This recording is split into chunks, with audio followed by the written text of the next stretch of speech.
బెజవాడ గుంటూరులో tomato KG 20 రూపాయలు ఉంది.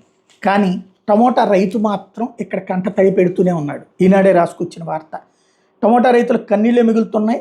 3 నెలలుగా ధర లేకపోవడం, 15 కిలోల పెట్టె 50 రూపాయలు, అంటే దగ్గర దగ్గర 3 ఇక్కడ వచ్చేటికి 20 రూపాయలు. చూడండి, నేను అనేక సార్లు చెప్పే ఈ అంశాన్ని. 50 నుంచి 75 రూపాయలే వస్తుందట. కొన్ని 75 రూపాయలు వేసుకున్న 15 కిలోలకు వచ్చేటికి 5 రూపాయలు పడుతున్నట్టు. అక్కడ పెట్టుబడుల్లో సగం కూడా దక్కని దయనీయ పరిస్థితి. చిత్తూరు జిల్లాలోని పొంగనూరు, పలమనేరు, కుప్పం, పోతలపట్టు, చిత్తూరు నియోజకవర్గాల అధిక విస్తీర్ణంలో టమాటా సాగుతోంది. గతేడాది తెగుళ్లు, వైరస్ ప్రభావంతో దిగుబడులు తగ్గితే ఈసారైనా గిట్టుబాటు ధరలు లభిస్తే గత నష్టాన్ని పూడ్చుకోవచ్చని భావించి సాగు చేసిన రైతన్నలు మరింత అప్పుల్లో కూరుకుపోతున్నారు. ప్రస్తుతం కూలీల ఖర్చులు కూడా రాకపోవడంతో కొందరు రైతులు కాయలు కోయకుండా పొలాల్లోనే వదిలేస్తున్నారు. ఎకరా టమోటా సాగుకు 2.5 లక్షలు పెట్టుబడి అవసరం. ప్రస్తుతం దిగుబడి ఎకరాకు 2.5 బాక్సులు ఉంది. బాక్సు ధర 70 రూపాయలు ఉన్న 1,75,000 మాత్రమే వస్తుంది. ఇందులో రవాణా ఖర్చులు పోని రైతుకు వచ్చేది 1,30,000 రూపాయలు. ఆ లెక్కన ఎకరాకు 1,20,000 నష్టపోతున్నారు.